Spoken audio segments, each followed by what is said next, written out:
Okay, this is part 2 of obesity causes, the causes of obesity and how you can avoid them. Um, right here is an article on ultra processed food. So when there's multiple ingredients, that's ultra processed food. There's actually part of a classification: unprocessed food, mildly processed food, like just a little bit of salt added to it or a spice, and ultra processed. You know, the kind of stuff you buy in a package where there's a big list of ingredients on it. Okay, here's a summary of the classifications. By the way, the more processed food a person eats, the fatter they get. Now, Lost in Space was a TV show I watched when I was a little kid, and Will Robinson was sort of the boy adventurer lost in space, and he had a robot that was his friend that would talk and would say, "Warning, warning, danger, Will Robinson." And the point is, there's so many toxic chemicals in these processed foods, you don't ever want to eat these things. The more you learn about them, the more you will just like run in the opposite direction. Okay, here's a paper from the United Kingdom, and they showed that for every 10% increase in ultra-processed foods, there was an 18% increase in the risk of obesity. We also briefly alluded to vegans are the only ones. Now, this was done with the Seventh-day Adventists, but basically, the vegans were the only ones who had a normal body mass index, meaning less than 25, and the vegans here had a body mass index of 23.6. But the Seventh-day Adventists are vegans based on their religion. They're not. A lot of them are not health vegans. So what I'm saying is, for true health vegans that aren't eating high-fat vegan food, their BMI would be even lower.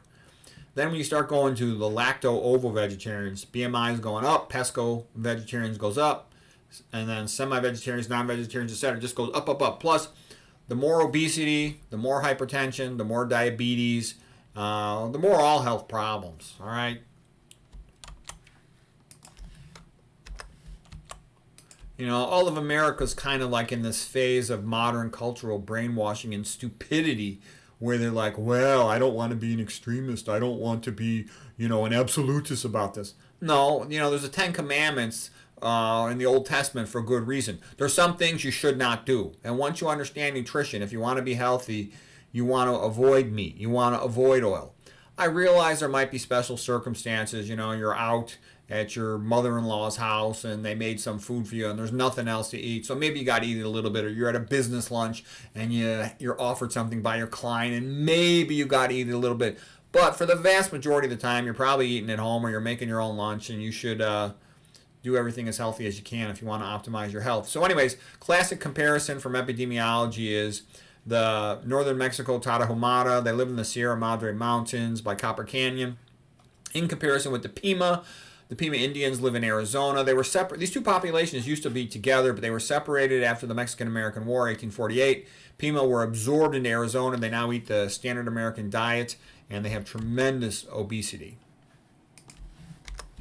Here's a picture of the Pima from around, like around 1900 or something, back when they used to be skinny, and look how fit they are. This guy looks like, a Division I college wrestler, okay? These guys look fit, and that's how the Pima used to be.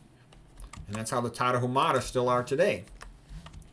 And what basically happens is, when you live the old-fashioned way, guys got tons of energy. These Tarahumara, they can routinely run 100 miles. They have a holiday once a year where they all run at least 100 miles in one day. And it's like every guy in town is not like just a fast guy. Whereas the Pima, they're typical Americans. They're all fat, and they got all diseases of affluence or Western society diseases. Cabbage, coronary artery bypass graft, open heart surgery for coronary artery atherosclerosis, gallbladder surgery for gallstones. All the stuff's from eating a high-fat diet, low in fiber. Appendicitis, constipated. They form a dried-out stool ball, rock, occludes the appendix. Back pressure from the mucous glands, distal to that, and the appendix pops. That's appendicitis. Straining at the stool from constipation due to lack of dietary fiber, because there's no fiber in meat, very little in processed food. You get these little popped out outpouchings in your sigmoid colon, and one of those can pop, give you diverticulitis. Terrible diabetes, end up a lot of patients with BKA, below-knee amputation. I see this stuff every day, all day long, every day. Okay, these are common things. Okay, Tarahumara, what's their diet? They eat lots of corn. That's sort of the, they used to call the Mexicans the people of the corn. They eat tons of corn. Locally grown, of course, organic beans, squash. Rarely they'll eat some meat. They have zero obesity in their population, zero coronary artery disease. Their average total cholesterol is about 136. Okay, so that's what happens when humans eat the naturally occurring species-specific diet that they're designed for. Okay, there's just some papers about the Tarahumara. This guy, Connor, was friends with T. Colin Campbell, and he went out there and he studied their diets in great detail, did blood tests on all of them. On his actually measure of total cholesterol, the average was 125. He said their main calorie sources were corn and beans. And then, as a fun experiment, he decided what will happen if we feed them a typical westernized high-fat diet. And they did that for 5 weeks, and their LDL cholesterol zoomed up 39%. So it didn't take long to push them towards becoming like all the other fat and sick people. Okay, Tarahumara, by the way, means fleet of foot. They're famous for being ultra marathoners. No hypertension. Just a little more detail here on their diet. Here's going to be a little more detail on their diet and when they were fed all they could eat. They fed them a whole bunch of like typical westernized things: egg yolks, egg whites, sugar. Okay, so here the next slide is going to be better than this. So here it is. So the point was, it took about 2 weeks. They initially sort of held steady the first week, and then up, and by 2 weeks it really took about 1 week before it started rapidly going up. Their total cholesterols in response to this high-fat diet. I think it took some time to get fat to accumulate inside their skeletal muscle cells to cause more insulin resistance, for example. But then they just sort of maintain these hyperlipidemia type numbers. So it's rather interesting. And what that kind of means is you can get away with it for one day when you're at a business dinner, but don't make a habit of it. Okay, the Yanomamo, they're located in South America at the junction of Brazil with Venezuela in the Amazon jungle. Same old story, they eat a primarily plant-based diet. They don't add any salt to their diet. They have zero hypertension, okay? Same blood pressure in their teen as when they're elderly. So, sodium is a major contributor to hypertension, and also is high-fat food. And the reason I make such a big deal about hypertension and diabetes is that's what kills everybody. All these demented patients, like 95% of them, they got diabetes and hypertension. I see this all day, every day. These are common things. And the other thing I say is all these Americans are all worried about the wrong thing. Oh, I got to get my good fats. I need to get my protein. I don't want to be calcium deficient or I'll get osteoporosis. That's all BS. Dr. McDougall said it, and I agree with him. I've never seen a single patient ever, not one, who had a fat deficiency. I've never seen a single patient ever, not one, who had a calcium deficiency. I never once seen a single patient that was protein deficient. Never. These things don't occur. Okay, they're like in your imagination because you've been paying too much attention to TV and all these phony paleo, carnivore, low-carb BS artists on the internet, okay? All that stuff is nonsense. Think about it.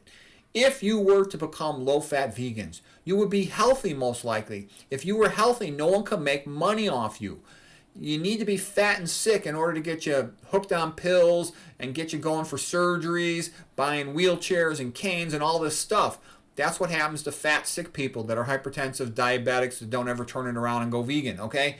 So this is worth billions of dollars. These big food companies, they make billions of dollars every year. So they got money to pay all these like good-looking 40-somethings to sit there on the internet and tell you all this nonsense lies about high-fat diets. There's no such thing as a good high-fat diet. And there's no such thing as a fat-deficient, naturally occurring diet. Okay, we'll get into more of that later, but what I'm doing is here, I'm kind of going around the world in, 10 minutes to show you these populations that eat plant-based diets. And I agree, none of them are 100% plant-based, but they're very largely plant-based. These are quite often 95% plant-based, in that ballpark. Okay, so the Kenyans, eating their fruit-based diets, vegetables and starches, they all had normal blood pressure. Again, same when they're elderly as when they were young. And they're super famous for having the best runners in the distance races, like Kipchoge, for example. They'll eat a lot of cornmeal. I have a paper, too, where it's a 1929 Lancet paper. I think I might have it next slide. Let's see here. Yeah, here it is. Okay, by Donison. So 1929 in Lancet Journal. And basically there was 1,800 inpatients admitted to a hospital. They checked the blood pressure on all of them. 0 with hypertension. So I say that because like in my residency, we're taught, African Americans, they have so much hypertension. It's so sad. It often causes kidney failure. Tons of them are on dialysis. It often causes them to have a stroke. Oh, it's so sad. Heart failure, congestive heart failure. Guess what? It's because they go, it's probably genetic, salt sensitivity. It's all BS, okay? 1,800 Kenyans admitted to a hospital, and there was zero hypertension when they were eating a plant-based diet, okay? So, you know, it's about as good as it gets in medicine for numbers. Okay, and that's the end of part 2.